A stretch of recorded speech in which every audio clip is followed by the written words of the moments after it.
خدا رو شکر خدای رساندگیش بشکر وای خدای چال ها کامپیر طرف فرایی دا چی به بلندی آبا برو آمدی کامپیر کسیم کس بینه چی میگه فرای بام چی به برو آمده هیزم پرتایید گفت پا میلت خودت برو میگوید کجا به کجا گشتی اینجاهای بنا از سال گذشته هم زیبا شده است انسان های های های های وای مرم موری چو تیرا فاش شد موری چی میگی به خلق شدگی بود یا نه لکای السلام علیکم السلام علیکم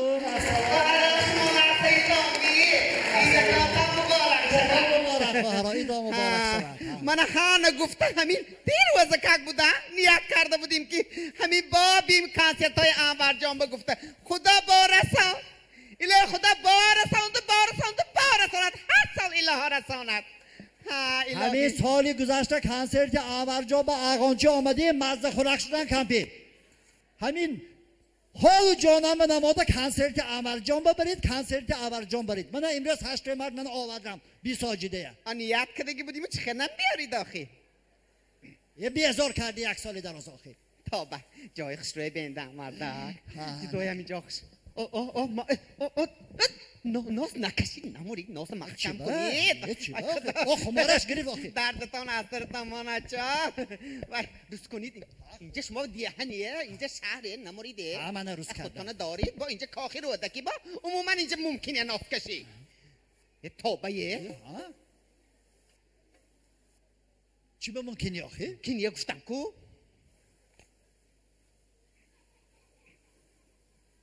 صدقه آدم شوی چال اینقدر ناز چی لازم چیزی خوب بسیار از تو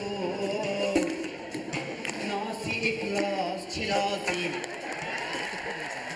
چیزی خوب بسیار از تو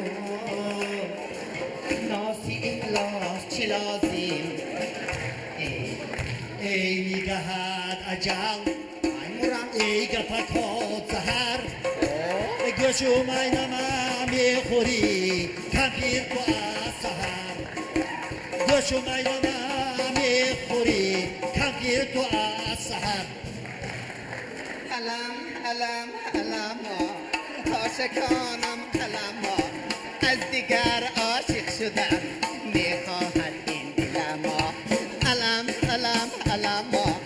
عاشقانم علم از دیگر عاشق شدم میخواهد این دلم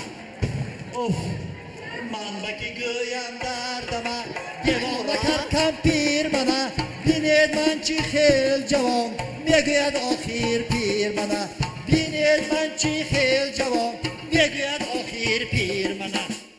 با یاشی جوان بمورم دیه همون سالی که کنسرت گذرانده برفته بودیم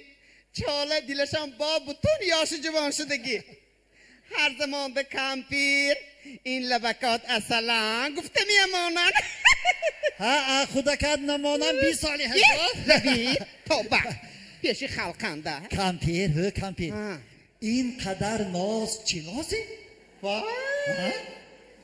این قدر ناز سلام علیکم چی گفت نفهمیدم انور جان خاله سلام علیکم مبارک شود کنسرت بکن حالا جایدتان مبارک شود و الهی صد بدن با همین کنسرت های تو به هر سال بیاییم الها شما دید انور جان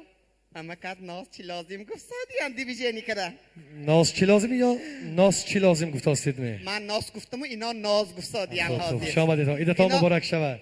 رحمت بچم اینا همون ناز چی لازم بودنشه فهمیدنشان در کار بود است یک تا همون سروده که ناز چی لازمه نمیخوانیم یا خوب مالش برای شما البته میخوانیم امک جان یک تا برای همین خان یک سالی دراز حال و جانم به نمانده یک گوشم اینمه گران کرد حاضر میبینید خالم ناز چی بودنش شما نشان میدادیم کنی یک بینیم مالش میستردین ناز چی لازم کنی یک بینیم بچه مالش